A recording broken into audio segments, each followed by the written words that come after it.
बाहर बारिश।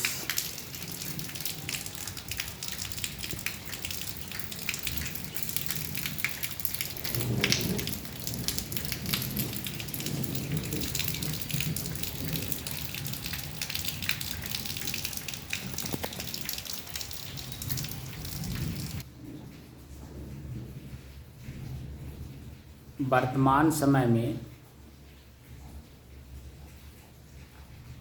इस ध्यान कक्ष का जो वातावरण है वो सहज है या असहज, क्या मालूम हो रहा है? सहज मालूम हो रहा है। सहज है। सहज क्यों है? बारिश हो रहा है। बाहर बारिश हो रहा है, इस वजह से छत भीगा हुआ है, दीवार भीगा हुआ है और इस कक्ष का जो हवा है उसमें नमी है, यानी जल तत्व प्रवेश कर गया है, इसलिए सहज मालूम हो रहा है, यही ना? जी। तो ये जो असहज और सहज स्थिति है ये किसकी है? मेरी स्वयं की है या प्रकृति में? प्रकृति में। तो मेरी अपनी स्वयं की स्थिति क्या है? शुद्ध हूँ, शांत हूँ, एक रस हूँ। तो आपकी अपनी स्वयं की स्थिति क्या है? शुद्ध हूँ, शांत हूँ, एक रस हूँ।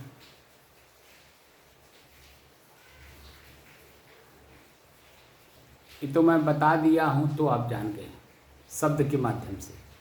क्या अनुभूति ऐसी हुई कि मैं शुद्ध हूँ? जी, मुझमें कुछ नहीं है, मैं शुद्ध हूँ, मेरे कोई मिलावट नहीं है। क्यों? ये जो घर है, मकान है, बेटा बेटी है, नाती पोता है, हमारा अपना स्वयं शरीर है जो मैं मान रखा हूँ, ये सब कुछ नहीं है? सब दृश्य है साहब, मैं दृष्टा हूँ। नहीं, दृश्य आप दृष्टा हो तो एक अभ्यास है, वास्तविकता मैं पूछ रहा हूँ कि आपकी स्थिति क्या है? सहज असहज तो आपने कहा वो तो प्रकृति की है जी। आपका अपने आप में आपने बताया शुद्ध है, शांत है, एक रस है। जी। तो शुद्ध है तो शुद्धता में क्या जो इस शरीर जिसमें मैं हूँ ये कुछ है ही नहीं है? इस शरीर में साहब मैं हूँ, मैं सबका दृष्टा हूँ, सबको जानने वाला हूँ। नहीं, दृष्टा हूँ वो तो ठीक है, क्या ये शरीर जिसमें आप हैं वो कुछ है ये नहीं है? प्रकृति का है साहब सब शरीर। तो प्रकृति का है, अगर कोई आपका कोई चीज़ चोरी कर ले आपकी आंखें सामने, आपके शरीर में कुछ नुकसान पहुंचाए, तो आपको तो उसको कुछ गलत दृष्टि से देखना ही नहीं चाहिए, तो क्यों देखते हैं? अभी कोई आपके शरीर का कोई नुकसान पहुंचाए तो वहाँ आप दृष्टा भाव में देखेंगे? मन के कारण ऐसा होता है। क्या मन के कारण? मन के कारण। मैं क्या पूछ रहा हूँ, मैं इसी शरीर में आप हैं, जी। आपके शरीर का कोई नुकसान पहुंचाए आपके देखते, तो आप वहाँ उसे रोकेंगे या नहीं रोकेंगे? वहाँ दृष्टा भाव का खाली अभ्यास करेंगे कि ये मेरे शरीर को नुकसान पहुंचा रहा है, आप क्या करेंगे? रोकेंगे साहब, लेकिन मन के द्वारा रोकेंगे। नहीं, कैसे रोकेंगे? दृष्टा का अभ्यास भी आप कर रहे हैं, वहाँ रोक भी रहे हैं, तो रोकना मतलब क्या हुआ? प्रत्यक्ष प्रमाण हो गया ना कि शरीर में मैं हूँ, इसका प्रत्यक्ष प्रमाण है कि मैं इसे रोक रहा हूँ, तो प्रत्यक्ष प्रमाण हो गया ना। तो दृष्टा दृश्य का अभ्यास कहाँ हुआ? वो तो सभी लोग कर रहे हैं। जो साधक नहीं हैं, साधना नहीं कर रहे हैं, वह सभी लोग इसी भाव में हैं कि कोई भी व्यक्ति उनके शरीर को अगर नुकसान पहुंचाता है तो उसे रोकते हैं, और वही काम आप भी करेंगे तो एक आम और एक खास में क्या अंतर दिखाई देगा? शरीर साहब मेरा है तो मेरे का दायित्व मुझे क्या? क्यों दब के बोल रहे हैं? शरीर मेरा है। मेरा है तो मतलब मेरे से अलग है, तो वहाँ अगर कोई नुकसान पहुँचा रहा है तो आपको तो नहीं कर रहा ना, आपके शरीर का कर रहा है। तो मन साहब उसको कर रहा है, क्या मन पीड़ा पीड़ा महसूस कर रहा है, जान रहा है। आप मेरी बात को पकड़ नहीं पा रहे हैं। मन का कहीं वहाँ सवाल ही नहीं उठ रहा है। मन तो जो देख लिया गया, सुन लिया गया, मान लिया गया, वही तो मन है ना। मैं शरीर की बात प्रत्यक्ष कर रहा हूँ। मन तो सूक्ष्म दिखाई नहीं देता है, स्थूल शरीर तो दिख रहा है ना। जी। स्थूल शरीर दिखाई दे रहा है और आपके शरीर को कोई नुकसान पहुँचाए आपकी आंखें देख रही हैं जी। और मन महसूस भी कर रहा है कि दर्द महसूस हो रहा है। जी। तो आप इसी में हैं, दृष्टा दृश्य का अभ्यास कर रहे हैं और कोई आपके शरीर का नुकसान कर रहा हो, उस समय में आप क्या करेंगे? उसका उपचार करेंगे सर। क्या उपचार करेंगे? वह तो आपको पीड़ा दे रहा है, तो आप क्या करेंगे? पीड़ा निवारण का उपचार करेंगे। क्या पीड़ा का निवारण वहाँ क्या होगा?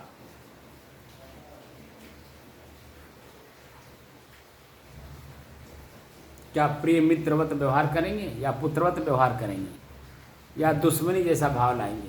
बताइए क्या करेंगे वहाँ?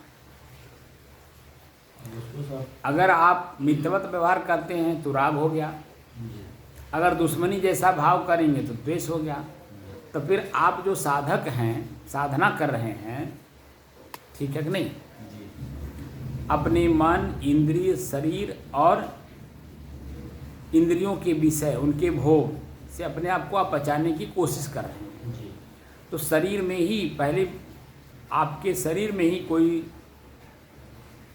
कष्ट देना चाह रहा है और कष्ट मन महसूस कर रहा है, तो उस समय में राग द्वेष उत्पन्न होगा। तो आप क्या करेंगे? जो कि साधक को ना राग में फंसना है ना द्वेष करना है, दोनों स्थिति से अपने आप को बचाना है। कैसे बचाएंगे?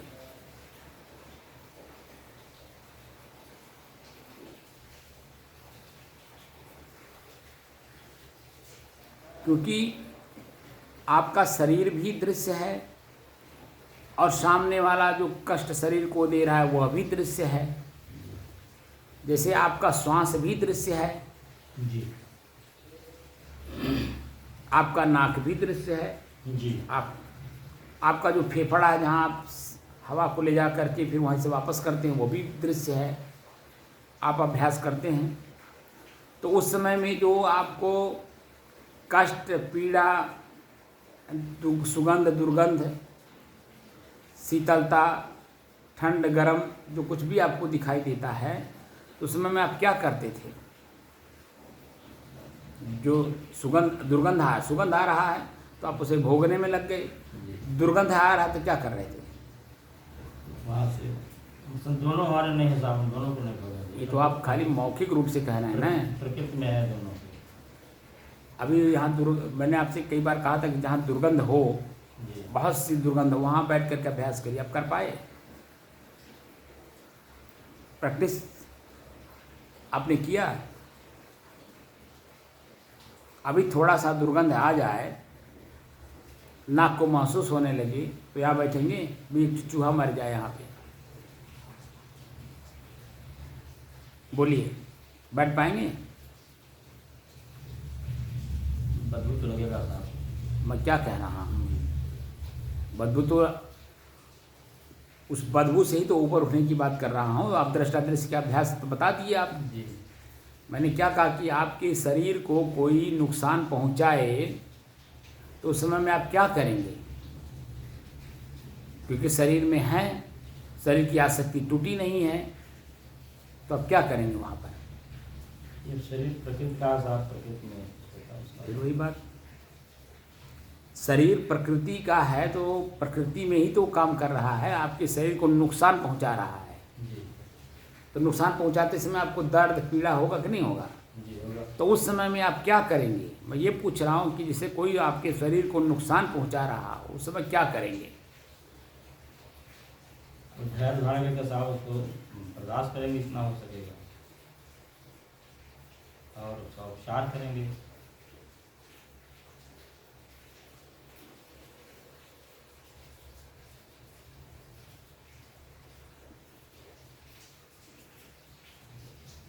इतना दिन अभ्यास करते करते हो गया, असल में मन पकड़ता नहीं ना आपका। जो मैं अभ्यास कराता हूँ उसमें मन पकड़ता नहीं है। जैसे भयंकर गर्मी में ताप, आँच, गर्मी, दम घुटना, जलना, झुलसना सब कुछ आपको महसूस हुआ, तो उस समय में आपने क्या किया? धैर्य धारण करके साहब देखा उसको, मतलब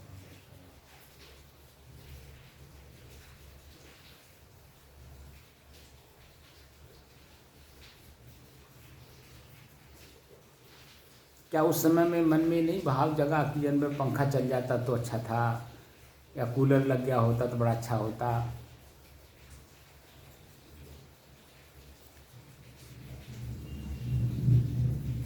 साहब उसको देखना था, मतलब इसका वो अग्नि का का वो क्या है, तब अग्नि का तो उनको जानना था, उसके अंदर तो जाना था, ये उनको कितना था।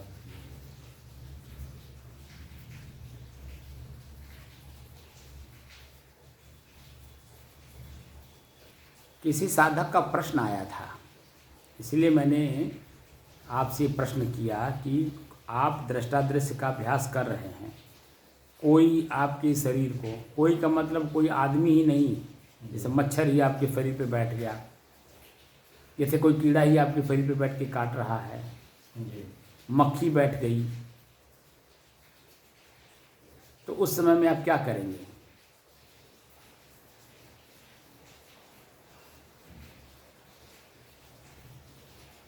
उस समय साहब जो है उसको मतलब भगाने की कोशिश करेंगे। तो भगाए तो इसका मतलब शरीर में राग है, आसक्ति है, उसके प्रति द्वेष भी दिखाई दे रहा है कि उसको भगाएंगे मतलब मारने की भी कोशिश करेंगे। जैसे साहब आपने बताया कि मतलब उतना पी लेगा खून, उतना उसका अंश लेकर जाएगा।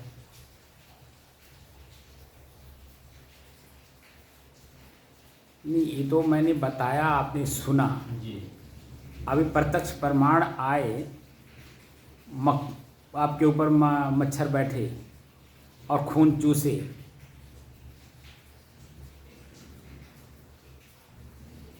तो आप क्या करेंगे? वही तो प्रश्न यहाँ उठ रहा है।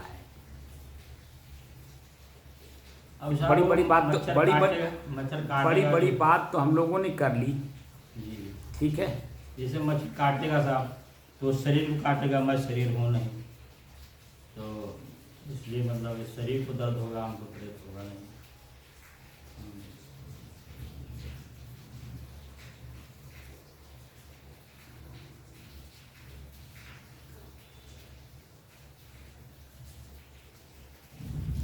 वहाँ मूल रूप से आपको अभी उतना अनुभव नहीं है, इसीलिए क्योंकि बात मन पकड़ता नहीं है। मन जब पंडा बुद्धि होती है ना, तब बात पकड़ता है, तब आगे बढ़ता है, तो वो अपनी काम कर लेता है। हम लोगों की भी पंडा बुद्धि हुई नहीं, इसलिए हम लोग खाली सुनते हैं, बोलते हैं और उस पर स्वयं खरा अपने आप को उतारने की कोशिश नहीं करते हैं। तो खाली ये है कि 2 घंटा बैठना है, हम बोलते हैं, आप सुनते हैं, बस इतना होता है। लेकिन ये कि मेरे बोलने से और आपके सुनने से जो वीडियो बनता है तीसरा, वह है हमारे विश्व के साधकों को कुछ न कुछ चेतना देता है। क्योंकि आप कभी भी टीवी पे डिबेट देखिए, 2 लोग आपस में बात करते हैं, तो जो दर्शक होता है उसमें एक नया अलग से ज्ञान उत्पन्न होता है। डिबेट करने वाले लोगों में आपस में कोई ज्ञान नया उत्पन्न नहीं होता है, लेकिन जो दर्शक होता है उसके अंदर में एक नया ज्ञान उत्पन्न होता है, एक चेतना नया जागृत होती है। तो वो बातें हम लोगों में जो चर्चा हो रही है, तो हम लोग तो नहीं समझ पा रहे हैं, लेकिन जो तीसरा है वो समझ रहा है इस बात को कि कोई न कोई उसमें इस अभ्यास को कर रहा है। जो हम लोग अभ्यास कर रहे हैं ना, या हम लोगों का देख देख करके या सुन सुन करके कुछ लोग हैं जो अभ्यास कर रहे हैं, अब पूरी बात को सुनते भी हैं। जैसे परिपक्व स्थिति जब आती है ना, तब शरीर का भान नहीं रहता है। लेकिन जब अपरिपक्व स्थिति है और शरीर में मैं हूँ,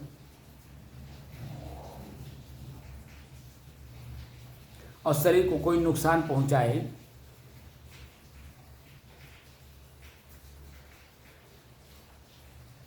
तो उस समय में हमें, क्योंकि शरीर में मैं हूँ, शरीर मेरा है, शरीर के सारे पार्ट्स मेरे हैं। तो मैंने आपसे कभी प्रश्न भी पूछा था कि अगर ये शरीर मेरा है, इंद्रिय मेरे हैं, उनके विषय भोग सब कुछ मेरे हैं, तो आखिर मैं इनका कौन हूँ? ये प्रश्न पूछा था कि नहीं? मैं इनका जानने वाला, मैं इनका मालिक हूँ। मालिक जानने वाला। साफ साफ कहिए, जानने वाला अलग बात है, साफ साफ इनका मैं मालिक हूँ। तो जब मैं मालिक हूँ तो मालिक का क्या कर्तव्य होता है अपने सदस्यों के प्रति? उनका रक्षा करना, उनका रक्षा करना। तो रक्षा में जब शब्द प्रयोग होगा कि रक्षार्थ, मुझे अपने शरीर के रक्षार्थ मुझे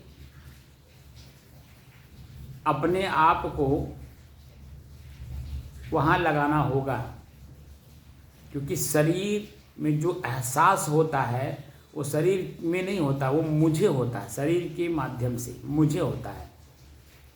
कोई सुई कोंचे, जैसे मच्छर है, वो सुई की तरह अपना नोक ठोड़ जो है वो कोंचता है जी, तो कष्ट महसूस होता है कि नहीं? होता है। तो होता है, तो उसमें हम क्या करते हैं? हम उसे मारते नहीं हैं, तो चाहते हैं, सहते नहीं हैं, बल्कि उसे उड़ाने की कोशिश करते हैं कि मेरे शरीर पे ना बैठे मच्छर और मेरे शरीर को नुकसान ना पहुंचाए। तो उसको बोलते हैं आत्मरक्षार्थ व्यवहार करना। क्योंकि जब हम मन बना करके किसी के साथ कार्य करते हैं तो वह विकार होता है, ठीक है ना, हिंसात्मक भाव। क्योंकि मन में मैंने सोचा, मुंह से बोला और हाथ से करने की कोशिश कर रहा हूँ, तो वह हिंसा में चला जाता है। लेकिन यहाँ आत्मरक्षार्थ, हमारे शरीर को कोई नुकसान मच्छर मान ले पहुँचा रहा है तो हम क्या करते हैं? उसे मारते नहीं हैं, बल्कि उड़ाते हैं कि मेरे शरीर पे ना बैठने पाए। क्योंकि जब वो शरीर पे बैठेगा तो निश्चित है कि अपना जो ठोड़ है वो हमारे शरीर में घुसाएगा और मुझे चुभन महसूस होगी, और साथ साथ मेरे शरीर का खून भी वो चूसेगा। तो जहाँ से शरीर का खून चूसेगा वहाँ खाली जगह हो जाएगी, वायु भर जाएगा, आगे चल कर के फोड़ा फुंसी भी उसमें हो जाता है। कभी कभी आप देखिए कि मच्छर अगर आपके शरीर में बैठ जाते हैं तो कोई रोग भी पैदा हो जाता है मच्छरों के चलते, मलेरिया। तो जब मलेरिया रोग हो जाएगा आपका शरीर और कष्टित हो जाएगा कि नहीं जी। तो हम दूरगामी दृष्टि रखते हैं, तो उन्हें मारते नहीं हैं बल्कि उड़ाते हैं कि ताकि मेरे शरीर पर बैठने ना पाए। तो उसके लिए हम लोग उपचार ढूंढते हैं। तो उसका उपचार क्या है? एक डंडे में कपड़ा बांध करके अपने पास रखे रहिए और उसी से अपने शरीर को हौंकते रहिए ताकि मच्छर शरीर पर ना बैठने पाए। तो वहाँ देखिए मनोवृत्ति जो है हमारी हिंसात्मक नहीं होती है, वह रक्षार्थ होती है। बात को समझ रहे हैं कि नहीं? शरीर का मैं मालिक हूँ तो शरीर में जो कुछ भी हमें मिलेगा उसकी सुरक्षा का दायित्व भी मेरे ऊपर है, क्योंकि मैं इसमें हूँ। भूख लगता है, भूख क्या है? भूख लगता है, पीड़ा होती है कि नहीं? जी होती है। तो उसके रक्षार्थ आप क्या करते हैं? भोजन देते हैं कि नहीं? जी। तो भोजन देते समय आप किस तरह का भोजन देते हैं? चोरी का, बेईमानी का, ठगैती का, हिंसात्मक भाव का, किस तरह का देते हैं? तो जिस तरह का आप देंगे उसी तरह से मनोवृत्ति बनेगी ना, शरीर की क्रिया भी उसी तरह से होगी। लेकिन अगर वहीं आप स्वयं अपने शरीर के रक्षार्थ भोजन देते हैं और स्वयं के द्वारा उपार्जन करके, मेहनत करके, मजदूरी करके, पसीना बहा करके, तो आप देखेंगे कि मनोवृत्ति भी खुश रहती है, शरीर भी खुश रहता है और समाज के सभी लोग खुश रहते हैं। लेकिन जब आप मेहनत नहीं करते हैं और शरीर के रक्षार्थ भोजन आप देते हैं, तो जिस तरह का भोजन आप शरीर को देते हैं, आपके शरीर और मन और समाज में देखिए मतभेद बना रहता है। शरीर भी रोगी हो जाता है, मन तो रोगी है ही है पहले से, शरीर भी रोगी हो जाता है और समाज में हम रोग पैदा करते हैं। जहाँ भी बैठेंगे, जहाँ भी हम दिखाई दे देंगे, जिस किसी को भी मेरा चेहरा दिखाई देगा या मेरे शरीर का कोई अंग दिखाई देगा और उसके मनोभाव में ये बात आ जाए कि फलाने हैं, आप देखिए उसके मन में, उसका मन दूषित हो जाता है। आपके शरीर को देखते ही उसका मन दूषित हो जाता है, कष्ट मालूम होने लगता है। लेकिन जब आप उपार्जन करके, स्वयं के शरीर से ही उपार्जन करके स्वयं के शरीर की रक्षा करते हैं, तब देखने वाला व्यक्ति आपके शरीर को देखते ही प्रसन्नचित होता है, आनंदित होता है, खुशहाल होता है, क्योंकि आपकी चरित्र को देखा उसने कि आपने मेहनत मजदूरी करके अपने शरीर की रक्षार्थ स्वयं भोजन आप दे रहे हैं।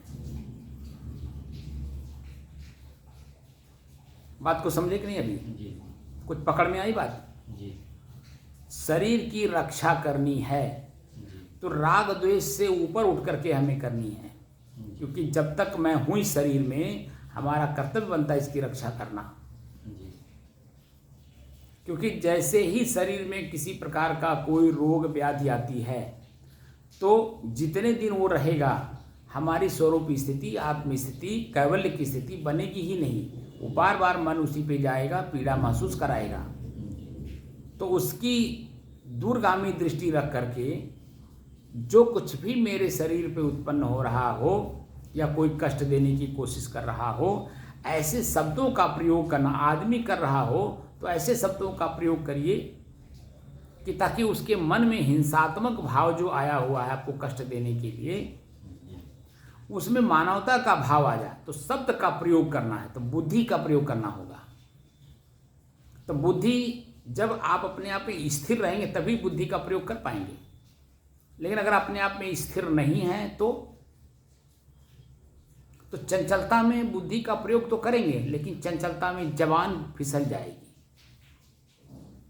और जब जबान फिसलेगी आपको नहीं मालूम चलेगा, लेकिन सामने वाले का क्रोध और बढ़ा देता है, हिंसात्मक भाव और तेज कर देता है।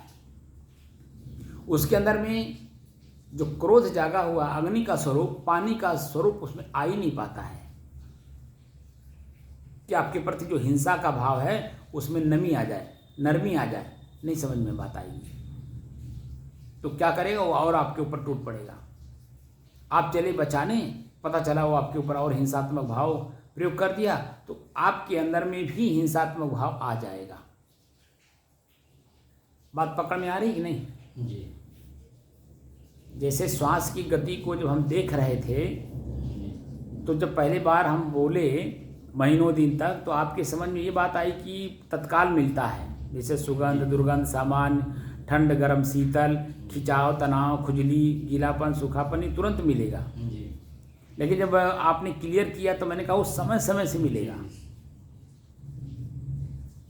समय समय से क्या क्या उत्पन्न हो रहा है वो दिखाई देगा। और उस समय में जब हम उसको दृष्टा साक्षी भाव का अभ्यास करते हैं तो मनोवृत्तियों में देखिए, उसको पोंछने, मान लें गीलापन महसूस हो रहा है तो पोंछेंगे नहीं,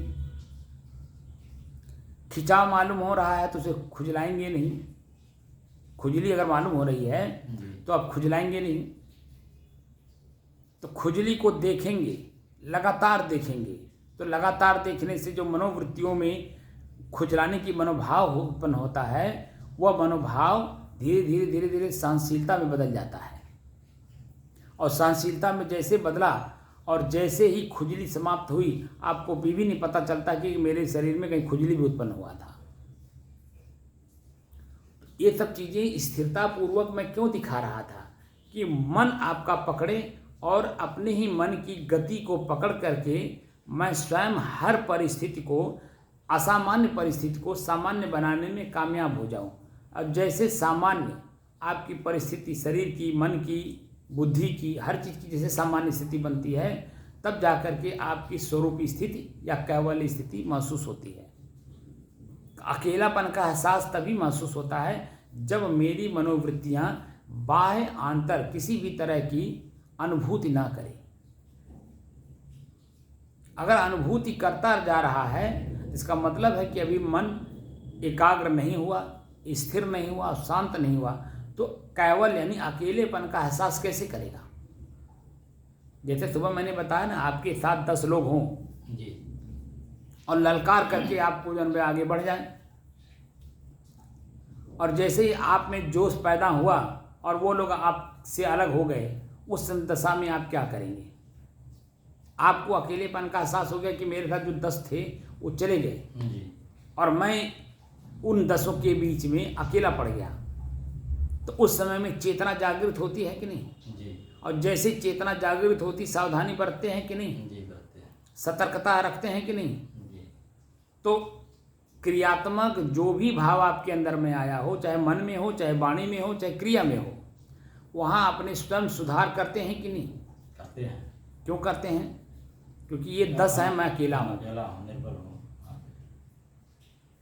ये 10 हैं, मैं अकेला हूँ। जी, तो उस समय में अपने आप को बचाने का, सिर्फ बचने और बचाने का काम करते हैं। जी, तो वहाँ जोश में आकर के जो 10 लोग आपके साथ थे, उसमें आपको तो जोश था, जी, लेकिन 10 हट गए तो जोश होश में बदल गया। जी, जोश जो है होश में बदला। जी। तो जब होश में बदला तब क्या किए आप?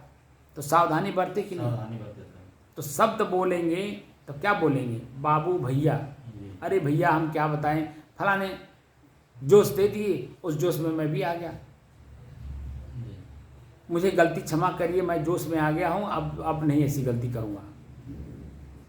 तो जब आप अपनी गलती उनके सामने एहसास कर लेते हैं, जी, तो उनको भी एहसास होता है कि चलो इसने गलती कर दिया, तो जिस जोश में आप रहते हैं उस जोश में वो अभी नहीं रहता है। जी, वो भी ठंडा हो जाता है। जब आप ठंडे हुए अपनी वाणी के द्वारा, तो वो भी ठंडा हो गया।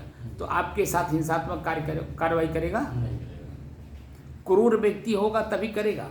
अगर जरा सा भी उसके अंदर में मानवता का भाव होगा तो नहीं करेगा, क्योंकि आपकी वाणी नम्र हो गई। भैया गलती हो गई, मैं किसी के कहने में आ गया, लेकिन आज के बाद भैया क्षमा चाहता हूँ, हम किसी के कहने जोश में नहीं आएंगे, कहने में नहीं आएंगे। जी, हम इस बात का ध्यान रखेंगे कि मुझसे गलती ना हो। तो जैसे ही आप अपने भाव को नम्र करते हैं, वैसे ही जो है आपके सामने वाला व्यक्ति भी आपकी तरह हो जाता है, तो आपके साथ दुर्व्यवहार नहीं करता, यानी कि आपको कष्ट नहीं देता है। लेकिन समय समय से आपके वाच जरूर करता है। अगर आप उस समय में छल कपट के द्वारा अपने आप को बचा तो ले गए, लेकिन बाद में चल करके जब उन 10 के बीच में आप पहुँचे और अपने जोश को दिखाया, तो उसको पता नहीं चलेगा। जी, पता चलेगा। तब वो आपको क्या कहेगा? तो दांव देखेगा, गाँव हिलेगा। तो फिर आपको कष्ट पहुंचाएगा कि नहीं। जी, पहुँचाएगा। लेकिन जब आप वहाँ से बच करके कोई छल कपट नहीं किए, बल्कि अपने लोगों के बीच में, उन 10 लोगों के बीच में जब आए और उन्हीं लोगों को जब आप डांटे जी, कि मुझे जोश में ले जा करके और वहाँ अकेला छोड़ करके भाग लिए,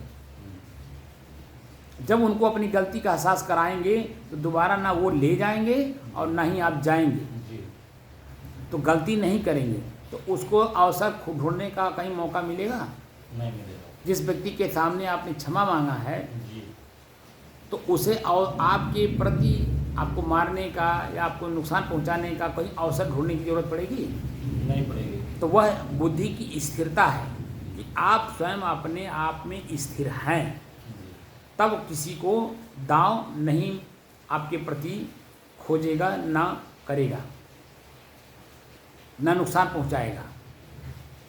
बात समझ रहे हैं कि नहीं? जी तो ऐसी स्थिति में मुझे स्वयं चाहिए कि अपनी स्थिरता को बनाए रखें। तो जो मैंने अपने अकेलेपन का एहसास सुबह तक किया हूँ, उसमें अब हमें चाहिए कि अपनी स्थिरता को बनाए रखें, अपने अकेलेपन का एहसास हमेशा बनाए रखें कि मैं अकेला हूँ, मेरे शरीर पर कुछ भी होगा उसमें मेरा भाव दुकेला हो जाएगा, यानी दो वृत्तियाँ जागृत हो जाएंगी और उसी में मेरा मन किंकर्तव्य विमूढ़ हो जाएगा।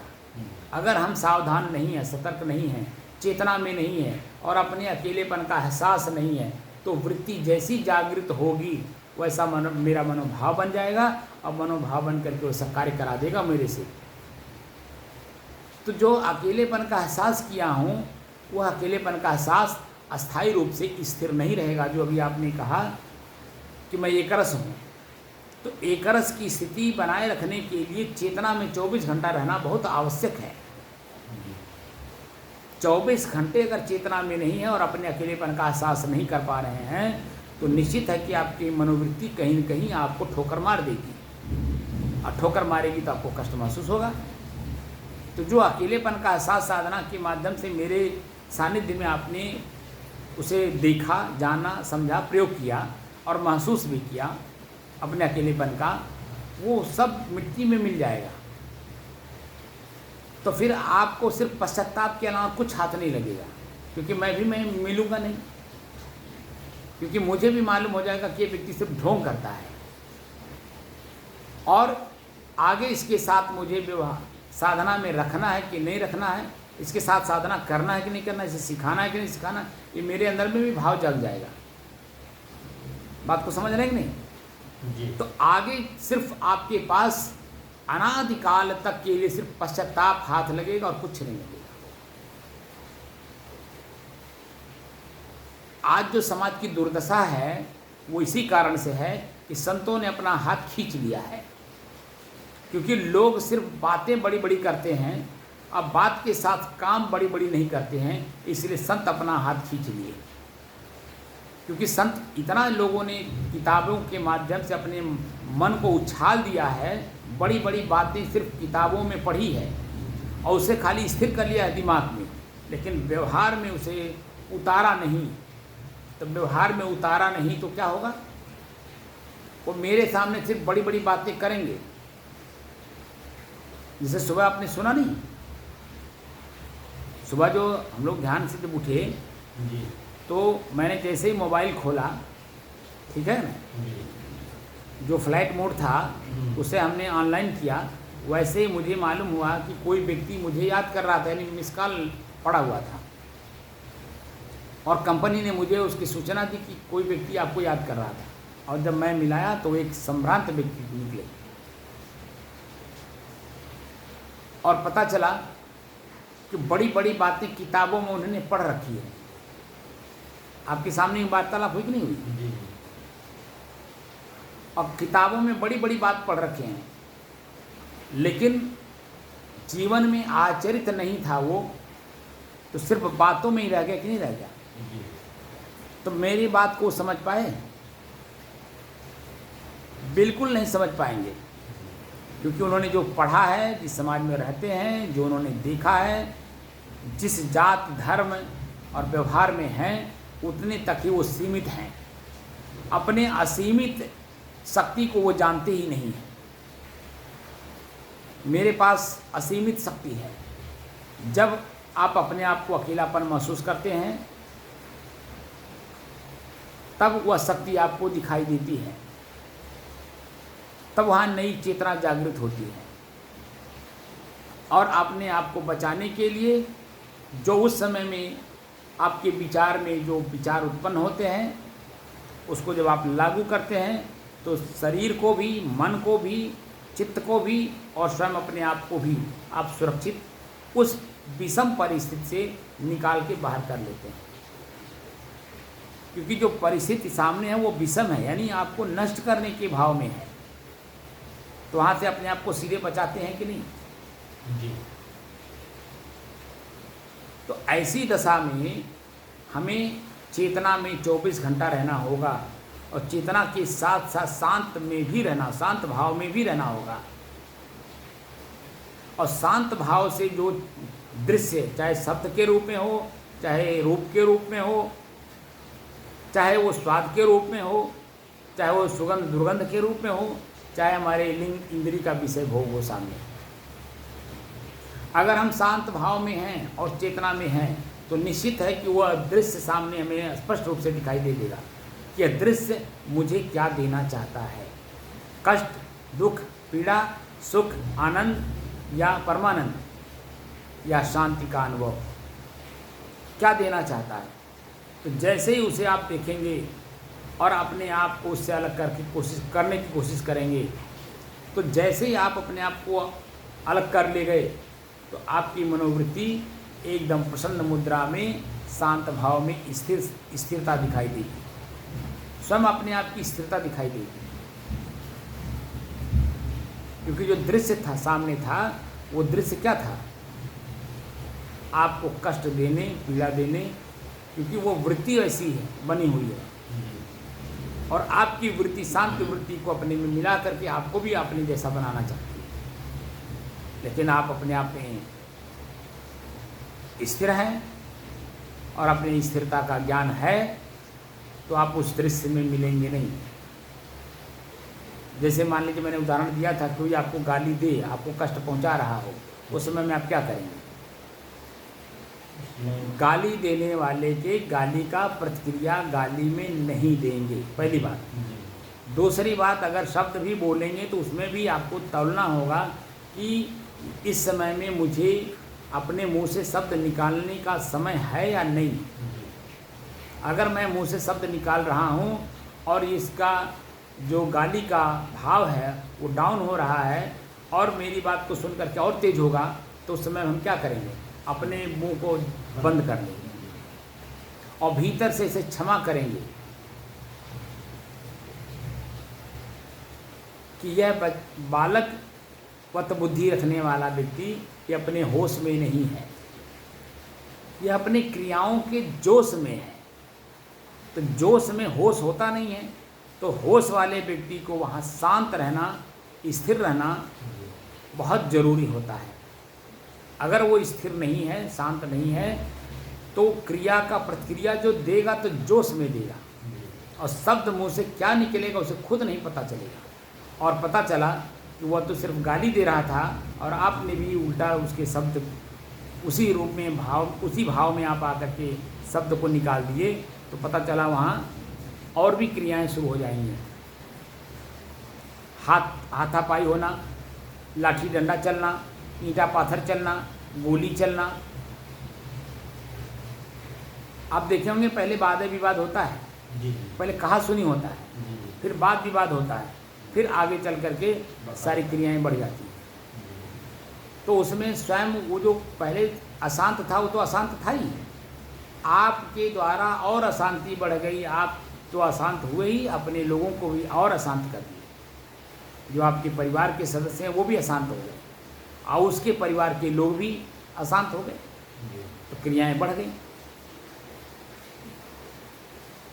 तो जो आप प्रॉब्लम यानी परेशानी सामने थी, उस परेशानी को सॉल्व करना चाह रहे थे, लेकिन आप अपनी कमी नहीं देखे, जिसके कारण से वह परेशानी और बढ़ गई।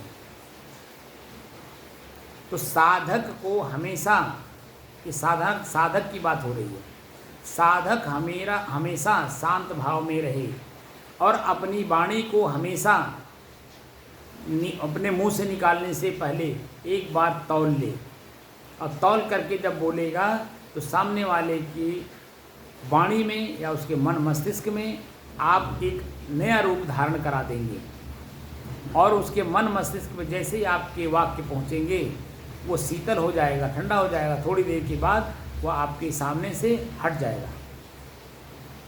तब क्या होगा?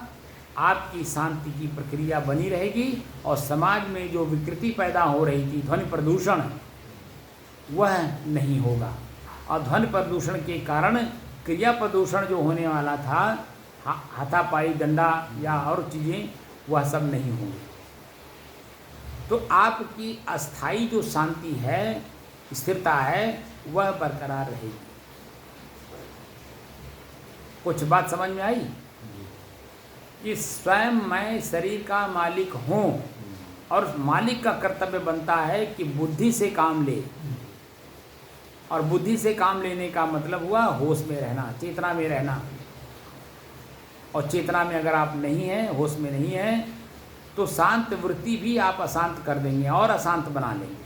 क्योंकि जोश में मुंह से आपने क्या शब्द निकाला आपको खुद नहीं पता चला कि उसका प्रतिक्रिया जो सामने आएगा वो उल्टा कर देगा। और वही समाज में हो रहा है। वर्तमान समय में समाज में सभी लोग ऐसे ही वाक्य का प्रयोग कर रहे हैं जहाँ जोश में है। मैं सभी लोगों की बात कर रहा हूँ, सभी लोगों की मतलब सभी लोग। अब उसमें कोई ये नहीं कि फलाने नहीं है, फलाने नहीं है, ऐसा नहीं है, सभी लोग उसमें आ गए। उसमें मैं भी हूँ। मैं का मतलब क्या? जो साधक के रूप में, संत के रूप में, साधु के रूप में दिखाई दे रहे हैं, वह भी उसमें आ गए हैं कि जोश में आकर के अपने शब्द को नहीं संभाल पाते हैं। अपने भीतर की जो जोशपना है ना, उसको भीतर ठंडा नहीं रख पा रहे हैं क्योंकि स्थिर नहीं है। अपनी बातों पर स्वयं मुझे क्या करना है, मैं क्या करने के लिए कमर कसा हूँ, यानी लक्ष्य बनाया हूँ, उसमें स्थिरता दिखाई नहीं देता है। साधु का मतलब क्या होता है? अपने शरीर, इंद्रिय, उनके विषय, उनके भोग, मन, चित्त, बुद्धि को अपने बस में करने का कार्य करना, उसको साधु कहते हैं। साधना करना यानी किसानी का काम करना। तो अगर साधु अपने ही शरीर, इंद्रिय, मन को अपने बस में नहीं कर पाया, किस बात का साधु? इसका मतलब होश में नहीं है, इसका मतलब जोश में है, पहले जैसे भाव में है। वो सिर्फ कपड़ा बदल लिया है। उसके अंदर में अहंकार हो गया कि मेरे गुरु तो बड़े ताकतवर हैं, बलवान हैं, हमारे जो भवसागर है हमारा, वो हमको पार कर देंगे।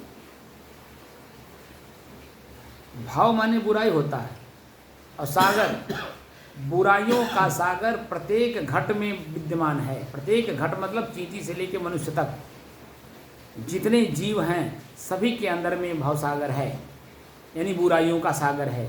अपने स्वयं के बुराई से स्वयं को हमें पार लगाना है। तो कैसे लगाएंगे? जब जानेंगे, देखेंगे, समझेंगे, तभी तो पार करेंगे कि मेरी बुराई है क्या। क्यों जी? ये जो साधना हम करा रहे हैं, श्वास की गति को दिखाते हुए साथ साथ जो मैंने अन्य चीज़ें दिखाया, वो इसीलिए दिखाया कि हम अकेले हैं। स्वयं अकेलेपन का एहसास करिए। लेकिन जैसे श्वास हवा है, हवा अकेला अपने आप में एक तत्व है, उसी से मेरा जीवन चल रहा है। लेकिन उसी हवा में बहुत सारी चीज़ें मिलती हैं। ठंडा भी मिलता है, गर्म भी मिलता है, शीतलता भी मिलती है, सुगंध भी मिलता है, दुर्गंध भी मिलता है, सामान्य भी होता है।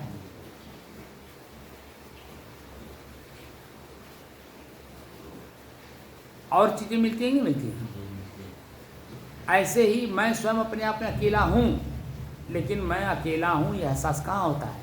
उसी में जो वृत्तियाँ जागृत होती हैं, वह वृत्तियाँ ही अपने आप को बताती हैं कि मैं ही हूँ और कुछ नहीं है। और हम उसी में मिल कर के क्या कर लेते हैं? अपनी शांति स्थिति को अशांति में बदल लेते हैं। इसलिए अपनी जो स्वयं की स्थिति अभी महसूस हुई ना अकेलेपन की जी, उसको पहले पूर्ण रूप से देखिए, जानिए, समझिए और उसे और स्थिर करने की कोशिश करिए, यानी मजबूत करने की कोशिश करिए कि मैं अकेला हूँ। और जब अपने अकेलेपन का एहसास हो जाएगा तो जितनी भी वृत्तियाँ जागृत होंगी उनसे निपटने का भाव आपके अंदर में आ जाएगा। जब व्यवहार काल में व्यक्ति अपने आप को अकेलापन जब महसूस करने लगता है तो उस समय में आप देखिए कि जो भी लोग उसके सामने आते हैं, जैसा भी व्यवहार करते हैं, वो सब कुछ सहन कर लेता है और भीतर से क्षमा करके अपने काम में जुटा रहता है। और समय से उसका काम अपना वो कर ले जाता है। और जो उसको कष्ट देते हैं, पीड़ा देते हैं, दुख देते हैं, वह समय से आप देखेंगे कि वह खुद भी उसी दुख में वो दुख से पीड़ित हो जाते हैं, क्योंकि उन्होंने क्रिया ही ऐसी की है। और आपने क्षमा कर दी है, सहन कर लिया और अपने काम में अपना मन लगाया हुआ है, तो आपका अपना जो लक्ष्य है उसमें आप पारंगत होते जा रहे हैं। और वो व्यक्ति जो कष्ट आपको दे रहा था उसको अपना लक्ष्य पक्ष का कुछ पता नहीं है, इसीलिए वो जो दुख आपको दे रहा था वह दुख उसे मिल गया, वो डबल हो गया।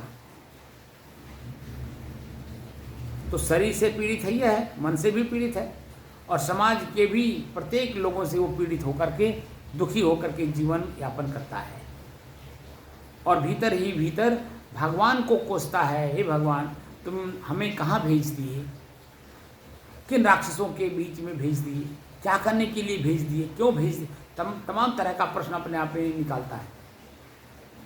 और नहीं जानता कि भगवान प्रकृति को कहते हैं, प्रकृति में तुम हो, तुम प्रकृति के मालिक हो, तुम्हारे बस में प्रकृति होनी चाहिए, तुम प्रकृति के वशीभूत हो करके नाना कुकर्म करके अपने आप को स्वयं जो शांति स्थिति थी, सुख की स्थिति थी, स्थिरता की स्थिति थी, उसे आपने भंग कर दी। तो स्वयं में हम दोषी स्वयं ही हैं, और स्वयं में निर्दोष भी हम स्वयं ही होंगे, अपने दोष को देख देख करके निकालने पर। बात समझ में है?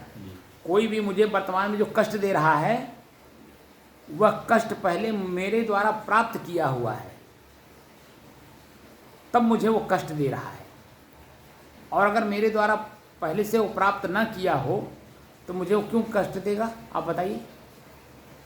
क्योंकि उसके पास भी तो काम है, उसके पास भी अपना शरीर है, उसके शरीर में भूख है, प्यास है, नींद है, और जिस परिवार समाज में वो जन्म लिया है उसके लिए उसको कुछ करने के लिए समय कहाँ उसके पास कि जो आपके पास आकर के वो कष्ट देने आए। लेकिन नहीं, आपके द्वारा उसे मिला हुआ है, वो समय देख करके आपके पास आया है आपको कष्ट देने। तो वहाँ आपको चेतना में रहना है, भैया गलती हो गई थी, मैं क्षमा चाहता हूँ, आपको जो भी दंड देना हो मुझे स्वीकार है, मैं आगे ऐसे कोई गलती नहीं करूँगा जिससे आपको कष्ट हो। जब इस तरह से स्थिरता में इस तरह का भाषा बोलेंगे तो उनके अंदर में जो जोश है ना, अपने आप जोश ठंडा हो जाएगा, और जो आपको कष्ट देने आए थे वो वहीं अपना कष्ट वहीं अपने आप में शांत करके लौट जाएंगे, क्योंकि आपने अपनी गलती स्वीकार कर ली, क्योंकि आपको अपनी गलती का एहसास हुआ कि मैंने गलती की है। लेकिन जिसको अपनी गलती का एहसास नहीं होता है और उल्टा बोलता है, तुम क्या कर लोगे मेरा,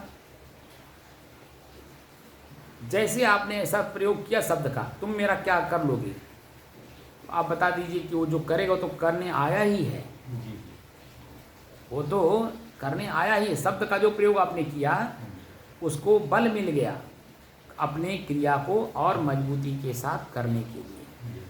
लेकिन जब आपने अपनी गलती स्वीकार कर ली वहाँ तो तब फिर वो भी शांत हो गया, तो उसके क्रिया में जो क्रिया करने आया था वो क्रिया बलहीन हो गया, क्योंकि आपने अपनी गलती स्वीकार कर ली और आगे न करने की उनको आपने शब्द दिया है कि मैं आगे ऐसा कार्य नहीं करूँगा। ठीक है ना? तो क्या होता है कि आपकी सारी स्थितियाँ पहले जैसी सामान्य रहती हैं। तो साधना काल में रहते हुए भी हमारे शरीर में भूख लगता है, प्यास लगता है, नींद लगता है, आलस आती है, जमुआई आती है, ईर्ष्या भी आती है, द्वेष भी आता है, जलन भी उत्पन्न होता है। लेकिन जब हम इसे जाने रहते हैं, समझे रहते हैं और देखे रहते हैं, ठीक है ना, तो जो चीज़ समय समय से उत्पन्न हो रहा है तो हम अपने अंदर में ही उसे ठंडा भी कर ले जाते हैं, यानी अपनी शांत की स्थिति में बरकरार रहते हैं, उसे उत्पन्न होने ही नहीं देते हैं, बाहर प्रकट होने ही नहीं देते हैं। जब बाहर प्रकट नहीं होगा तो समाज में, शरीर में किसी प्रकार की कोई विकृति नहीं आएगी, क्योंकि आपने मन में जैसे उत्पन्न हुआ और मन ही में उसे दबा दिया तो वाणी में प्रवेश नहीं हुआ, तो वाणी में प्रवेश नहीं हुआ तो क्रिया में भी प्रवेश नहीं करेगा। तो आपकी जो शांति की स्थिति है, शुद्धता की, स्थिरता की, शांति की और एक रस की और अपने अकेलेपन की, वो यथावत बरकरार रहेगी। बात समझ में बात कुछ आई जी कि नहीं आई? इसलिए अपने स्वयं की जो शांत की स्थिति है उसे बरकरार कर रखने के लिए हमेशा 24 घंटा चेतना में रहिए और शांत स्थिति में रहिए। सबसे पहले तो शांति स्थिति में रहिए और सामने जो शब्द आ रहा है या दृश्य आ रहा है उसमें चेतना में आ जाइए कि दृश्य कैसा आ रहा है, मेरी शांति स्थिति को भंग करने आ रहा है या शांति को बनाए रखने के लिए आ रहा है। जैसे स्थिति हो वो स्थिति समय बताएगा ना। पहले से हम बोल करके अपने औकात को कम क्यों करें? वो जब समय आएगा, जैसी परिस्थिति आएगी, जैसा मनोभाव जगेगा, जैसा दृश्य होगा, वैसा हम अपने आप को बचाने की कोशिश करेंगे। शरीर भी मेरा है, मैं स्वयं ही अपने आप में हूँ ही, तो शरीर के माध्यम से मेरे अपने अंदर में जो शांति है वो बनी रहेगी। बस समझ आए कि शरीर में मैं हूँ और ये शरीर मेरा है, इसका सुरक्षा का दायित्व मेरे हाथ में है, मैं स्वयं इसका मालिक हूँ। और मालिक होने की हैसियत से आपका कर्तव्य होता है कि इसमें जो भी त्रुटियां हो रही हों उसकी रक्षा स्वयं आप करें। तो रक्षा करने के भी कई तरीके होते हैं, जिस तरीके का आप उपयोग करेंगे तो शांति भी रहेगी, अशांति भी, शांति भंग होकर के अशांति भी पैदा हो जाएगी। आपके शरीर में जो प्रथम दृष्टिया खाली सुई कोंचने आया है, अगर आपकी स्थिति शांति में है, शब्द का प्रयोग आपने सही ढंग से प्रयोग किया है तो सुई भी नहीं कोंचेगा वो। लेकिन शब्द जो आपने बोला तुम हमारा क्या कर लोगे, जैसे शब्द का प्रयोग किया, उस सुई की जगह पे तलवार, चाकू, गुप्ती, बंदूक, कुछ भी आगे बढ़ा देगा, कुछ भी प्रयोग कर सकता है आपके शरीर के साथ। वर्तमान में उसकी जो कुछ भी सामने दिखाई देगा उसका प्रयोग कर देगा। इसीलिए हमें दृष्टा भाव, साक्षी भाव का 24 घंटे का अभ्यास करना जरूरी है, तो हमारी अपनी स्थिति खुद की मजबूत होगी। आज हमने एक अभी लेख लिखा है आत्मनिरीक्षण। आत्मनिरीक्षण कैसे करेंगे? आत्मा माने स्वयं, स्वयं के निरीक्षण कैसे करेंगे? यही है जो भी मैं बोला हूँ, यही आत्मनिरीक्षण है। स्वयं को, अपने आप को जानना और स्वयं की स्थिति को मजबूत करना, ये हमारा परम कर्तव्य है। तो शब्द कैसा भी हो, सामने आ रहा हो, ऐसे शब्द का प्रयोग करना है कि वो क्रोधित शब्द, गुस्सैल शब्द, अग्नि तत्व का प्रयोग किया हुआ व्यक्ति वह है बिल्कुल जल तत्व का प्रयोग करने से वह एकदम बिल्कुल ठंडा हो जाएगा। तो वाणी ही हमको बोलना है और वाणी में ही ऐसी ताकत हमें उपार्जित करनी है कि शब्द बोलते ही सामने वाला पानी पानी हो जाए, यानी शांत हो जाए। तो बाहर का दृश्य, भीतर का दृश्य एक हो जाएगा और आपकी स्थिति भीतर भी शांत, बाहर भी शांत, क्योंकि वो व्यक्ति आपके साथ दुर्व्यवहार नहीं करेगा। वो अभी पानी पानी होकर के चला जाएगा। वो भी अपने आप में पश्चाताप करेगा, मैं किसके पास आ गया, क्यों आ गया, क्यों इतने जोश में आया। तो पता चलेगा किसी ने चढ़ा दिया था, किसी के चढ़ाने से वो आया था। वो अपने आप में पश्चाताप करेगा, किसी की बात फिर दोबारा नहीं मानेगा और आपके पास आकर के वह अपनी गलती स्वीकार कर लेगा। बाद में भैया हम जोश में आकर के आपसे ऐसी गलती करने जा रहे थे, लेकिन आपने जो व्यवहार किया उसके लिए आप सम्माननीय हैं। वह व्यक्ति आकर के, पहले के लोग ऐसा करते थे, अब तो नहीं है, लेकिन पहले ऐसा लोग करते थे कि भैया आपकी गलती नहीं थी, वो गलती ही मेरी थी और मैंने अपनी गलती स्वीकार कर ली, अपने भीतर से स्वीकार ली, उसे क्षमा कर ली। तो दोनों में एक रूपता आ जाती थी, समाज में किसी प्रकार का कोई दुर्व्यवहार एक दूसरे में नहीं होता था और जीवन लोग खुशहाल से काट ले जाते थे। लेकिन आज स्थिति ऐसी नहीं है, क्योंकि दोनों तरफ से, मन से तो कंगाल ही हैं, शरीर में भी उनके जान नहीं है। जो शरीर को चलाने की शक्ति है उसे वीर्य शक्ति कहते हैं। वीर्य शक्ति ही नहीं है शरीर में, नींबू की तरह निचोड़े जा रहे हैं। तो बता दीजिए, जब शरीर में नहीं ताकत रहेगी तो मन में कहाँ से ताकत आएगी? मन की ताकत तभी बढ़ती है जब शरीर में भी ताकत होती है, और शरीर में ताकत तब आती है जब मन में ताकत होती है। यानी दोनों एक दूसरे के पूरक हैं और दोनों जब में कमज़ोर हैं, आप बता दीजिए क्या होगी। इसलिए वर्तमान स्थिति में ऐसे अपने आप को बचा के रखना है कि क्या, उसका उदाहरण मैं क्या दूँ? बस आप अपने अकेलेपन का एहसास किए रहिए और अपने आप को बचाते चलिए। हर जगह आँख से देखा हुआ दृश्य, कान से सुना हुआ दृश्य, नाक से सुगंधी दुर्गंधी का दृश्य, जीभ का स्वाद का दृश्य, लिंग का भोग का दृश्य, सबसे अपने आप को बचाइए, क्योंकि ये सब हमारे झगड़ा की जड़ है। हमारे भीतर ही यही लोग झगड़ा कर रहे हैं, यही लोग अपने अपने विषय को हमसे मांग रहे हैं और हम इनमें देने में अक्षम हैं, सक्षम नहीं हैं। तो मेरे ऊपर ये सवार हो जा रहे हैं, तो गलती पे गलती हमसे करा दे रहे हैं। इसलिए इनको अपने बस में करिए और गलती पे गलती जो हो रही थी उसे सुधार करिए और अपने अकेलेपन का एहसास करिए। उसे कहते हैं कैवल्य अवस्था। कैवल्य अवस्था में जब आप रहेंगे, 24 घंटे का कैवल्य अवस्था जब आपकी हो जाएगी, तो हर जगह धर्मो रक्षति रक्षित है, अपने स्वभाव की रक्षा आप स्वयं हर जगह कर ले जाएंगे। आँख से देखे हुए दृश्य में भी, कान से सुने हुए शब्द में भी, नाक से सुगंध दुर्गंध में भी, जीभ से स्वाद बेस्वाद में भी, और लिंग के सामने प्रत्यक्ष भोग होने में भी वहाँ अपने आप को बचा ले जाएं, क्योंकि आप अपने अकेलेपन का एहसास कर लीजिए। बात समझ में आए? अभी स्वरूप स्थित नहीं करा रहे हैं, अभी अपने अकेलेपन का एहसास करा रहे हैं। अकेलेपन का एहसास में ही चेतना जागृत होती है और सतर्कता सावधानी वहाँ स्वयं अपने आप में बरतने की शक्ति आ जाती है, स्वयं अपने आप में, क्योंकि अकेलेपन का एहसास हो गया। जब तक मुझे बहुतों का एहसास रहता है कि मेरे पास बहुत बड़ी शक्ति है, हर तरह की शक्ति है, तब तक अपने अकेलेपन का एहसास नहीं होता है, वहाँ गलती पे गलती होती है। लेकिन जब अपने अकेलेपन का एहसास होता है तो गलती सुधार होती है, और गलती में जब सुधार होती है तो आपकी ही अपनी स्वयं की मन की स्थिति, बुद्धि की स्थिति और क्रिया की स्थिति सब सामान्य होने लगती है। तब अपने आप को आप छोटा बनने लगते हैं, और छोटा बना हुआ व्यक्ति ही समाज का बड़ा व्यक्ति बनता है। कहा भी गया कि नन्हा जग में होए रहो जैसी नन्ही दूब, और समय घास ले जाएगी दूब खूब की खूब। कबीर साहब ने कहा, अकेलेपन का एहसास किया, तभी उन्होंने कहा कि बुरा जो देखन मैं चला बुरा न मिलियो कोई, और जब दिल खोजूं आप ना तो मुझ सा बुरा न कोई। दिल मतलब मन के अंदर में जब हमने खोजना शुरू किया तो हमारी इंद्रियां ही हमको दिखाई दी, ये हमसे गलती कराती हैं, यही बुरे लोग हैं। वह अपने अकेलेपन का एहसास कर लिए तब जाकर के बात को बोले कि बुरा जो देखा न मैं चला बुरा न मिलियो कोई बुरा है ही नहीं है। वो प्रकृति में अपने काम कर रहे हैं लोग, प्रकृति अपने अपने जगह पे काम कर रही है। अग्नि तत्व क्रोधित करा रहा है लोगों को, जल तत्व शीतलता का अनुभव करा रहा है। हर तत्व अपने अपने जगह पे काम कर रहे हैं। वहाँ मैं क्या कर रहा हूँ ये प्रश्न उठता है, मैं क्या कर रहा हूँ? तो मैं स्वयं शुद्ध हूँ, शांत हूँ, स्थिर हूँ और एकरस हूँ, ये आभास होने लगता है। उसके बाद धीरे धीरे अपने आप में खुद की सुधार होने लगती है। और जब सुधार करते हैं अकेलेपन का एहसास होने के बाद, जब तक आपके पुत्रों की अपने बल माल मिलेगा या आपकी कमाई का या आपके धन का आपको बल मिलेगा बाहर से, तब तक आप में अकेलेपन का एहसास नहीं होगा।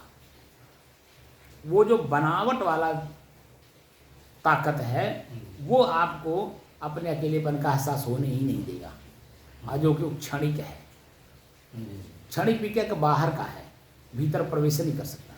लेकिन बाहर की चीज़ें हमने भीतर प्रवेश करा करके मन को उबाल दिया है, मन को ताकत दे दिया है, मन को मजबूत कर लिया है। और मन कमजोर तब होता है जब अपने आप का अकेलापन महसूस कराता है। और जब मन कमजोर हुआ तो जान लीजिए कि आपकी सुधार होना शुरू हो जाएगा। लेकिन जब तक मन मजबूत है तब तक आप में सुधार हो नहीं सकता। आप यही देख लीजिए आदमियों में जो अपने को कमजोर बनता है वो समझ लीजिए कि उसमें सुधार होना शुरू हो जाता है। लेकिन जो अपने आप को किसी भी तरह का मजबूत माना है बाहर से, उसमें सुधार कभी नहीं होता है। वो अपने आप को नष्ट कर देंगे, शरीर को ही नष्ट कर देंगे। जो उनका साधन है शरीर को नष्ट कर देंगे, लेकिन अपने आप में सुधार नहीं करेंगे, क्योंकि अकेलेपन का एहसास नहीं हुआ। बात को समझ में आई कि अगर कोई आपके शरीर को नुकसान पहुंचाने की दृष्टि से आए तो उस समय में आप क्या करेंगे? तो शरीर सुरक्षा तो मतलब अपने जीवन तो शरीर की सुरक्षा क्या बुक करेंगे वहां पर? दवा दारू नहीं, वाणी का प्रयोग। भीतर से जो विचार पूर्वक वाणी आप बाहर निकालेंगे उसमें आपकी ताकत होनी चाहिए। वाणी माने शब्द जो बोलेंगे, सामने वाला तो क्रोधित है, गुस्सा में है, अग्नि तत्व में है। आपको वहाँ जल तत्व का प्रयोग करना है तो वाणी में जल तत्व प्रयोग कराना होगा। ऐसे शब्द का प्रयोग करना होगा कि सामने वाला अपनी गलती एहसास कर ले। शरीर से कोई कष्ट हो गया है तो उसके लिए तो मतलब बात समझे नहीं, मैं बाहर की बात कर रहा हूँ कि कोई कष्ट देने आ रहा है उसकी बात कर रहा हूँ। ठीक है साहब, उसकी बात कर रहा हूँ, मीठी वचन से बात अब समझे नहीं, मैं बाहर की बात अभी कर रहा हूँ। शरीर में जो रोग उत्पन्न होता है उसकी बातें भी मैंने नहीं की। अभी तो मैंने बात की है जो बाहर से आपके शरीर को नुकसान पहुंचाने आ रहा है। मीठी वचन से लेकर के मतलब ठंडा करे,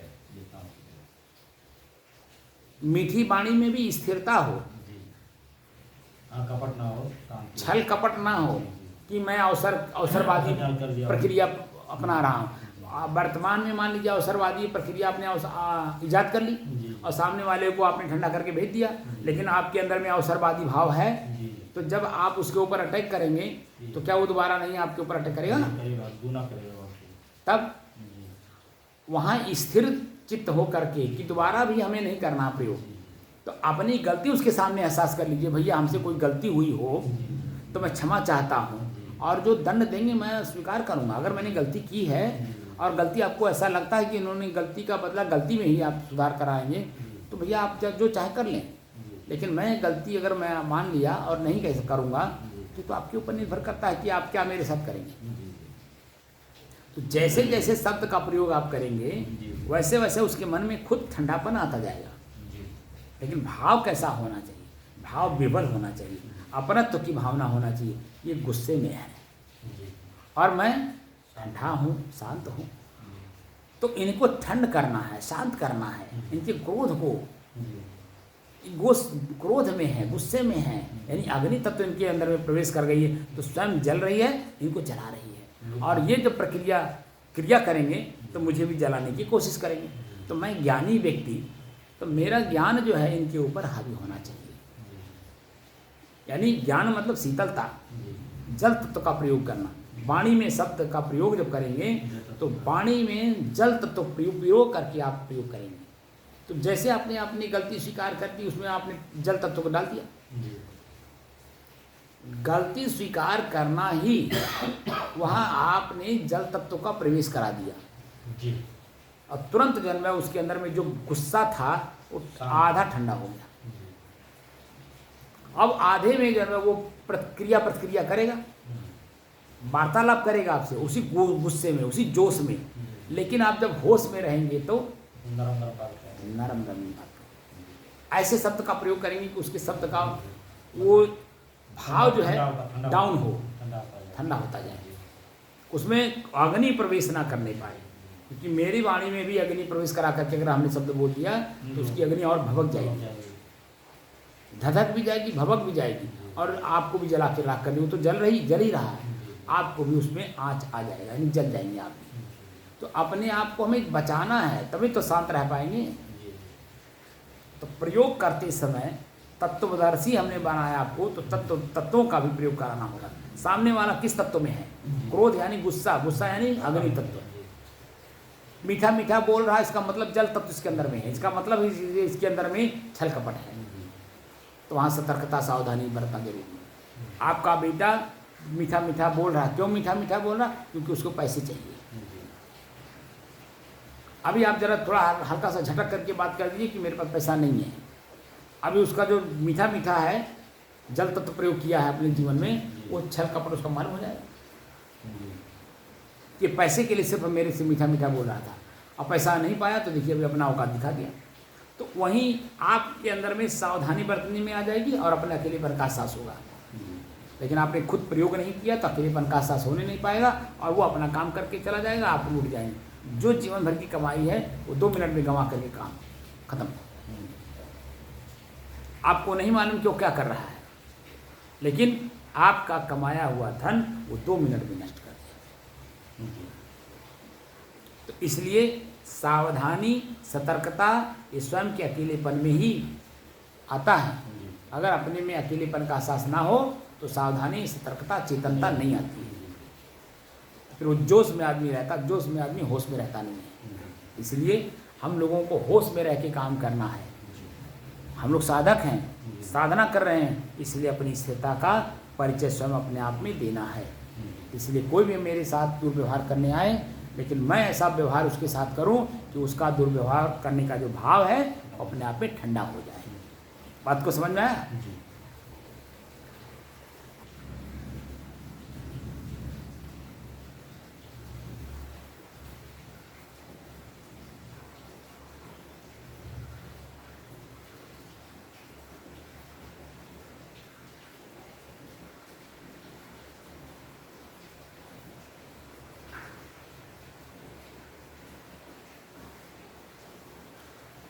अपने ही चंचल मन को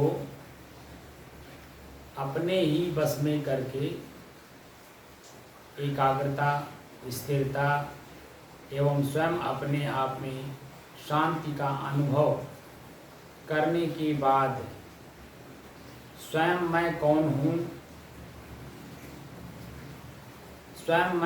हूँ को जानने की दृष्टि से साधना करते करते आज 972 दिन हो गए। तारीख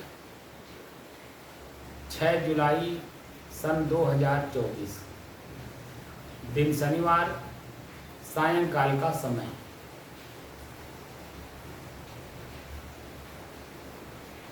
तो मैं कौन हूँ को जानने की दृष्टि से जो साधना की जा रही है, उसमें आपको एहसास हुआ कि मैं अकेला हूँ।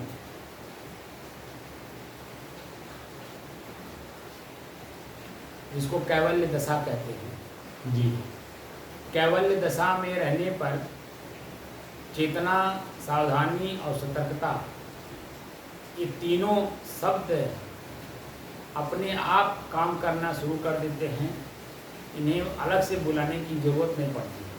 लेकिन कारण ये है कि स्वयं अपने अकेलेपन का जब तक एहसास नहीं होगा, तब तक ये तीनों आपके जीवन में स्वाभाविक रूप से नहीं आएंगे।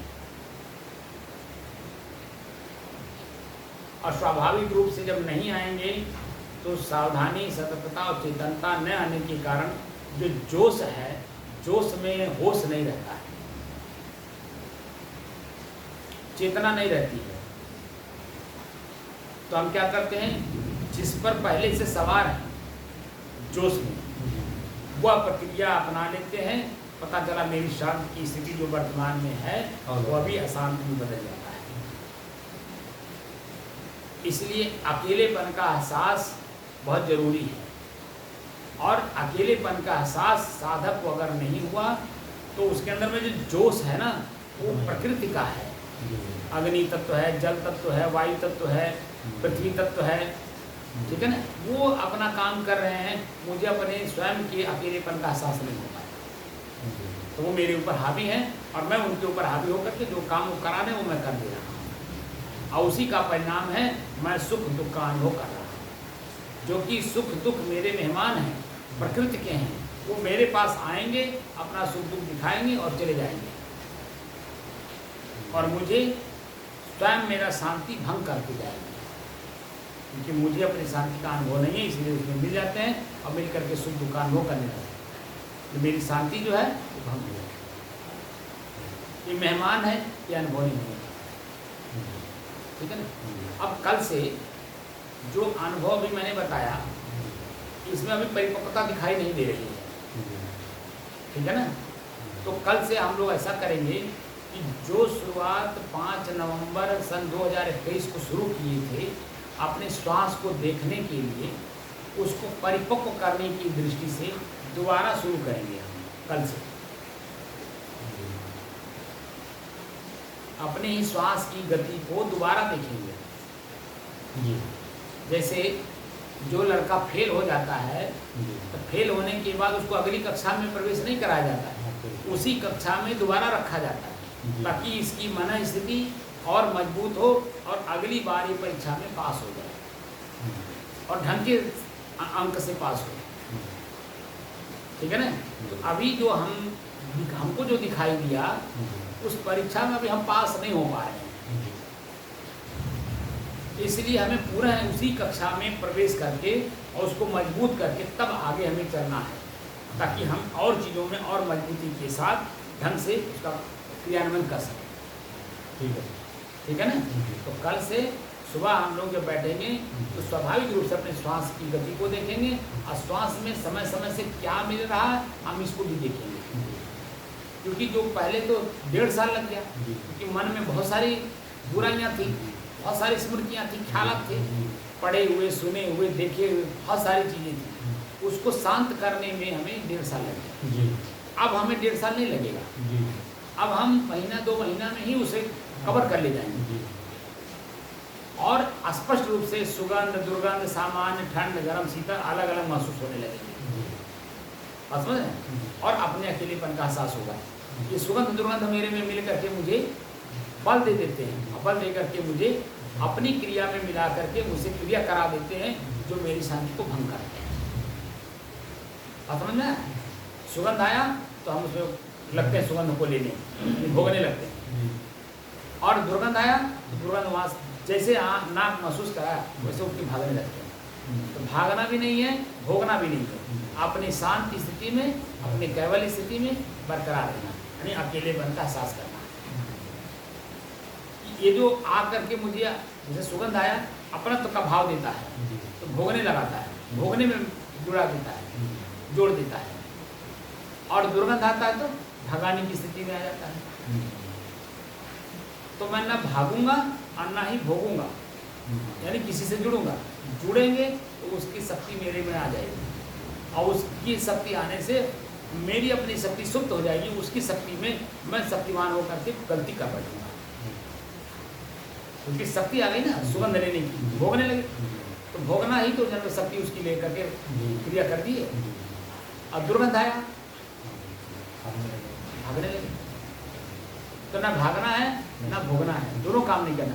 अपने शांति स्थिति में, अकेलेपन की स्थिति में मुझे अनुभव करना है कि मैं अकेला हूँ, मेरे में ना सुगंध है ना दुर्गंध है, ना ठंड है ना गर्म है ना शीतल है, ना खजली है ना गीलापन है ना सूखापन है, ना तनाव है ना खिंचाव है ना दबाव है, कुछ मेरे में नहीं है। ये बाहरी तत्वों के तत्व हैं मेरे में मिल करके मेरी शांति स्थिति को भंग करने के लिए आए हुए हैं।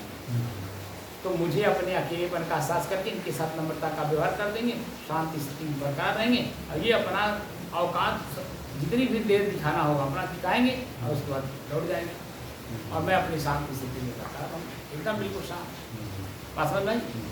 तो कल सुबह से हम लोग अगली कड़ी पुनः उसी पीछे वाले कड़ी में जाएंगे। अगली कड़ी अब नहीं दिखाएंगे। अगली कड़ी तो हमने अग्नि तत्व को दिखाया, पसीना, शरीर और मैं, तो उसमें श्वास की गति मजबूत नहीं हो पाई और आगे चल करके मैं जो और आगे बढ़ गया तो पसीना, शरीर और मैं का अनुभव नहीं हो पाया। पसीना क्यों हुआ? अग्नि तत्व के कारण, ताप के कारण, आज के कारण, गर्मी के कारण। और उस गर्मी को हमने मजबूती के साथ देखा नहीं। पसीना तो देखा, ताप देखा, आँच देखा, लेकिन स्थिरता अभी भी दिखाई नहीं दे रहा। कि स्थिरता तभी दिखाई देगी कि जब कोई विषम परिस्थिति आए तो उसको शांत करने की स्थिति हमारे मन में पहले से रहे, यानी कि हम स्वयं अपने आप में पहले से शांत भाव में रहें। तो अपनी पिछली कड़ी को मजबूत करने की दृष्टि से पिछली वाली कड़ी को प्रयोग करना है। ठीक है ना? तो उसको और मजबूत जाए। आगे तो हम लोग काफ़ी पढ़ ही गए, उसमें खाली हिंट करते चलेंगे, रिपीट करना पड़ेगा। पुनराभ्यास इसको बोलना। पुनराभ्यास जब कर लेंगे तो वो स्थिति मजबूत हो जाएगी। अब मजबूत हो जाएगी तो क्या होगा? आगे की कड़ी हमारी मजबूत हो जाएगी। समझना है? तो इसलिए अपनी स्वयं की स्थिति मजबूत करने के लिए श्वास की गति को सुबह से पुनः देखना है। मेरे श्वास में मुझे क्या मिल रहा है, क्योंकि अब गर्म है नहीं हवा, ठंड है, वायु तत्व इसमें, जल तत्व में प्रवेश कर गया तो शीतलता का अनुभव कराएगा, क्योंकि जल तत्व अनुभव कराएगा।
सही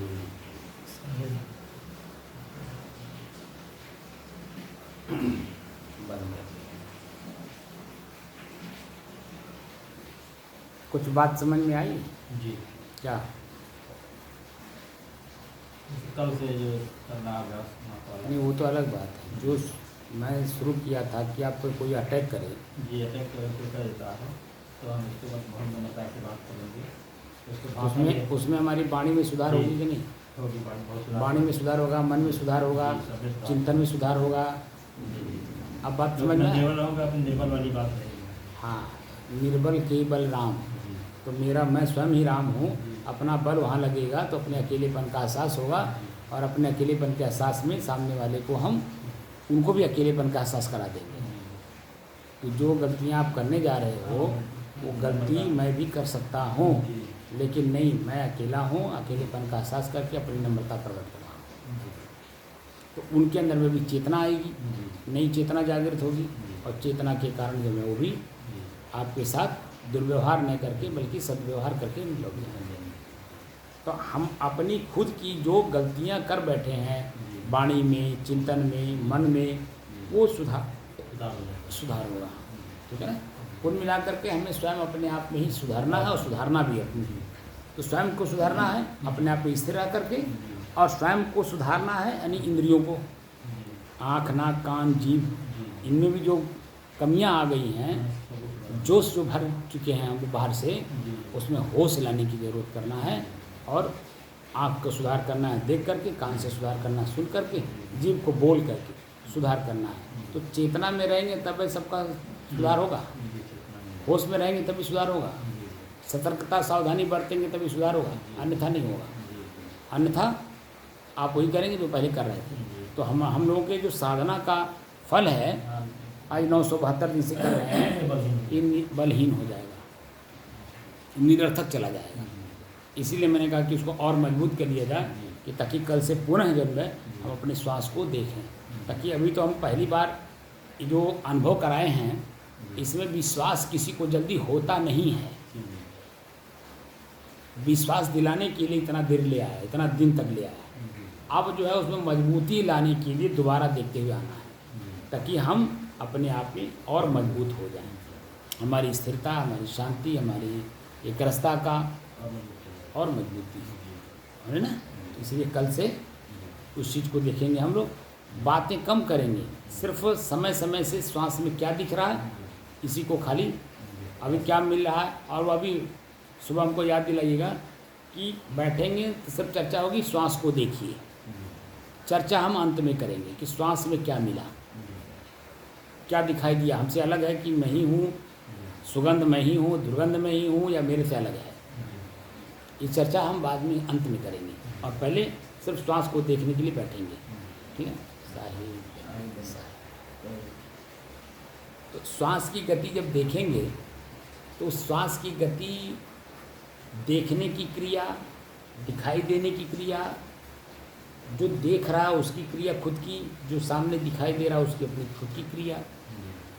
तो अलग अलग सूक्ष्मता से हमें देखना है। जितनी सूक्ष्मता से देखेंगे, देखने की शक्ति बढ़ाएंगे, उतने अपने अकेलेपन का एहसास खूब होगा। स्वरूप स्थित नहीं होगी, लेकिन अपने अकेलेपन का एहसास होगा कि मैं स्वयं अकेला हूँ, ये मेरे में मुझसे मिल करके हित और दुश्मन बनने आ रहे हैं। सुगंध आ रहा है, हित बनने आ रहा है, दुर्गंध आ रहा है, मेरे से दुश्मनी निकालने आ रहा है, यानी हमारी शांति को भंग करना चाहता है, हमारी स्थिरता को भंग करना चाहता है। और सुगंध जो है वह भी मेरे स्थिति को कमज़ोर करने आ रहा है, यानी मेरी शांति को भंग करने दोनों आ रहे हैं। एक प्रिय बन करके आ रहा है, एक अप्रिय बन करके आ रहा है। सुगंध जो आ रहा है वो प्रिय बन करके आ रहा है, और जो दुर्गंध आ रहा है वो अप्रिय बन करके। लेकिन कोई तत्व है ये दोनों। सुगंध किसकी है? किस प्रकृति की है? प्रकृति में 5 प्रकृति है ना, माटी, पानी, आग, हवा, आकाश। ये पृथ्वी तत्व है। हवा तत्व के माध्यम से वो उड़ करके मेरे नाक तक आया है पृथ्वी तत्व। गंध जो है वो पृथ्वी तत्व है। सुगंध दुर्गंध जो है वो पृथ्वी तत्व है। तो पृथ्वी तत्व जो है अपना कार्य कर रही है और मैं अपने तत्व में मैं स्थिर नहीं हूँ, लेकिन वो उसको देख रहा हूँ, उसी को मैं मान लिया हूँ। मैं स्वयं पृथ्वी तत्व ही ये मान लिया हूँ कि सुगंध दुर्गंध नहीं लगा। वायु तत्व के द्वारा मेरे तक आया, मेरे नाक तक आया, मेरे नाक में अनुभव कराया, श्वास के माध्यम से मुझे भीतर तक ले गया, मन को अनुभव कराया, चित्त को अनुभव कराया, बुद्धि में निश्चय कर लिया किसका दुर्गंध है, किसका सुगंध है। अब उसमें भी खोज करता है ना, चूहे का है, बिल्ली का है, कुत्ते का है, किसका दुर्गंध है, या सुगंध भी है तो किसका है, चमेली का है या आपका गुलाब का है, यानी किस फूल का सुगंध है। और सामान्य स्थिति बनी है तो क्यों बनी है, क्योंकि वहाँ कोई तत्व काम नहीं कर रहे हैं, लेकिन कोई तत्व तो काम कर रहा होगा। वो कौन है, वो आकाश तत्व है। सुगंध दुर्गंध का अनुभव न होना ये आकाश तत्व है। खाली जगह है ना वहाँ हवा चल रहा है, ना पृथ्वी अपना सुगंध दुर्गंध जो वहाँ तक भेज पा रही है, क्योंकि हवा के माध्यम से ही सुगंध दुर्गंध मेरे नाक तक पहुँचता है।